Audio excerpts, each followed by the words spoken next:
अस्सलाम वालेकुम, मेरा नाम अब्दुल्ला है। एक बार फिर आपकी खिदमत में नई दास्तान और एक दिलचस्प कहानी लेकर आया हूँ। 12 अक्टूबर 1972 को यूरोप से एक छोटी चार्टर्ड फ्लाइट होती है जिसमें कुछ रग्बी प्लेयर्स और उनके दोस्त और रिश्तेदार दिल्ली जा रहे हैं।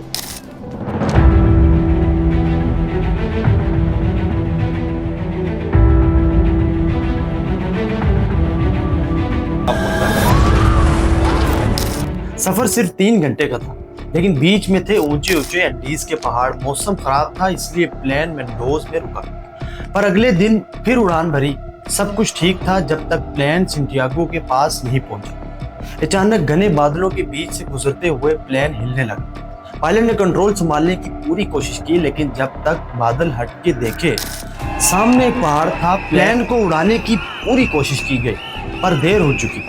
एयरक्राफ्ट का पिछला हिस्सा टूट गया, कई लोग तुरंत मर गए और प्लेन एक ग्लेशियर से जा टकराया। 45 में से 33 लोग जिंदा थे, लेकिन ठंड, चोट और भूख ने सबको तोड़ दिया।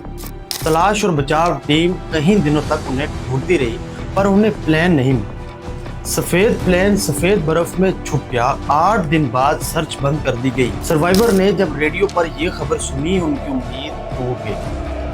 खाना खत्म हो गया और तब उन्होंने जिंदगी का सबसे मुश्किल फैसला लिया।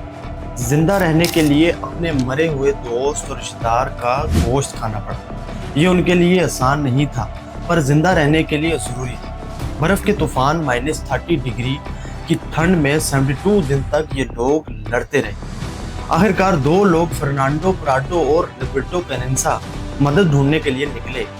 10 दिन तक पहाड़ों में चले, बिना जाने कितनी दूर तक। आखिरकार उन्हें एक किसान मिला, जिसे उन्होंने लिख कर बताया, हम एक प्लेन से आए हुए हैं जो पहाड़ों में क्रैश हुआ था। ये नोट उनकी जिंदगी को बदल गया। 22 दिसंबर 1972 को 70 दिन बाद हेलीकॉप्टर पहाड़ों में पहुंचा और 16 लोग जिंदा बच गए। ये कहानी सिर्फ एक प्लेन की एक्सीडेंट की नहीं, बल्कि उम्मीद और इंसानी हिम्मत की मिसाल है। जहां चाह वहां राह। ये था मिरेकल ऑफ एंडीज।